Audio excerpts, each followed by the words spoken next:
Hey guys. So after a couple of weeks of not really doing much, I had spent this evening setting up my altar for Yule, which I was going to make a video on to share, but there's something missing from it, and until I figure that out, I'm not sharing quite yet. So, it'll come to me. This happens sometimes.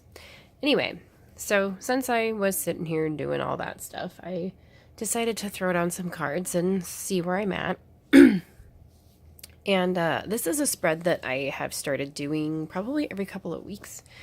It's just mind, body, spirit, emotion. I got the idea from Erica, Raw Spirit, and I have started using it to check in with myself, probably, like I said, about bi weekly. And this spread gave me the idea that I wanted to share it to hopefully show you guys how to use tarot and oracle together, because this worked out really well for me and it flowed very nicely, and I think that I should be able to show you guys just how this worked. So what you see here is the Moonchild Tarot and then the Queen of the Moon Oracle, and I have to tell you guys that these two decks flow so fluidly together. They are really fun to toy with, and they're just really fun to read with. They give you very deep, insightful readings where you really look inward, and I think that was the point to both the decks. But the thing that I love about the Queen of the Moon Oracle, as I mentioned in my first video that I featured it, is that it is perfect for throwing in with tarot, because as you can see, it's pretty straightforward, and so it gives you it's just a fantastic companion if you want to throw down clarifier cards. If you're confused on a reading, this is something that you can definitely do with this deck. I just did it as a companion in this reading to get a deeper, more well-rounded reading. But yeah, so I'm sorry I'm holding my phone and recording with this, so hopefully this won't be too shaky, but I'm just going to try and walk through it as straightforward and quickly as I possibly can. So this right here, this position was Mind. And I drew the Nine of Cups, which most of you know the Nine of Cups is just kind of having that balance within and outward, just balance in general. I might be referring to my notes here and there too. Or having that abundance and healing energy and peace. So I'm looking to have this in mentally, and my clarifier was when I drew my oracle card here for this position, is what I'm really trying to achieve is to protect this and to keep this maintained, to keep this going strong right now, because I am in a position where I am more vulnerable mentally. So I'm hoping to keep this protective state. So as you can see, these two are meshed pretty well. They're talking, they're having a good conversation. And so the next position I had was body, and I drew the Seven of Cups, which has been kind of my stalker card lately, which is frustrating because it's the second time I've gotten it in a reading in the last month. And I knew it right away. I was like, oh, you stalker card. But the thing about the Seven of Cups is you see all these cups. It clearly shows too many choices, too much temptation. And I was kind of confused as to what that might mean, referring to my body, until I pulled the second card, which you can clearly see is self-love. Now, what this means to me is that I am too tempted to put myself down. And I am too tempted to spread myself too thin and not take care of my body. So I have to stop fighting the temptation to look at my self-image in a poor manner. And that's I think the main focus that I have right now with my body, with my physical being. The third position is spirit, and This right here is Divine Wisdom. That is an extra card that is in the Moonchild Tarot. I kept the extra cards in. I know some people don't do that with tarot decks if they have extra cards in them, but I feel it speaks to the individuality of the deck, so I keep extra cards in if they are there.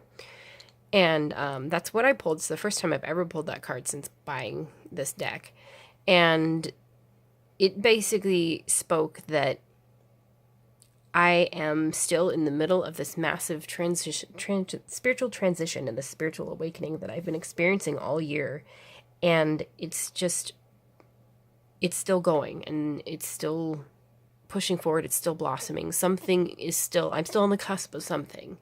And I have some ideas of what it might be, but basically the oracle card that I pulled for this right here is focus. And so it's basically saying, don't lose track, don't waver, keep your focus on what you're doing. You're on the right track. So as you can see, again, these two cards are talking to each other. In the fourth position, we have my emotions. Where are my emotions at right now? Okay, well, I pulled the Ace of Cups. Kind of a puzzling one, because lately I've been pretty emotional. So you know cups deal with emotions. Well, whoop. I was reading the wrong one for a second there. I'm referring to my notes, guys, so just jog my memory to keep me more articulate here. So I looked at the Ace of Cups as this kind of positivity that I've got, this hope for positivity, and this peace that I hope to have within my emotions, as they have been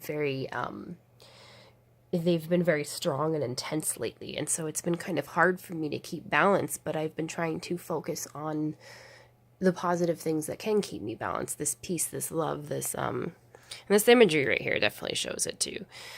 And then I pulled the oracle, and of course it says resilience. So I'm sitting here thinking, okay, so the way that I achieve this is through recognizing my own resilience and my own strength.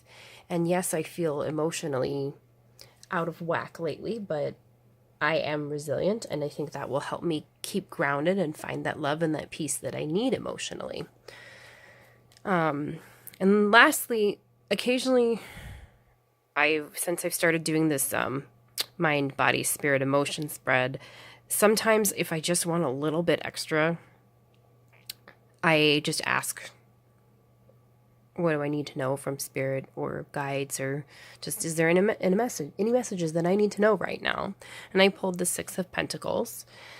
And this one at first kind of made me scratch my head, but the Six of Pentacles pretty much teaches us that, you know, there's advancement and opportunity on the horizon, but we also need to remember our generosity. So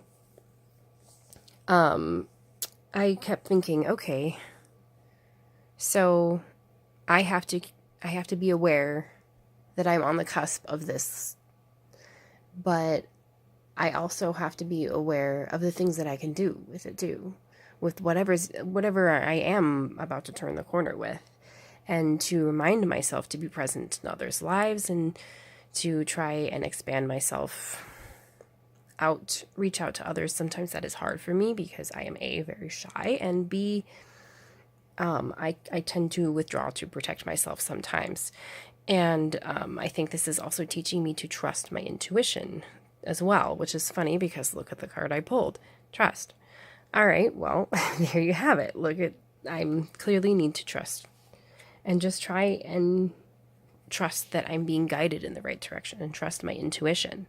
So I'm hoping that this helped you guys walk through how to use tarot and oracle together.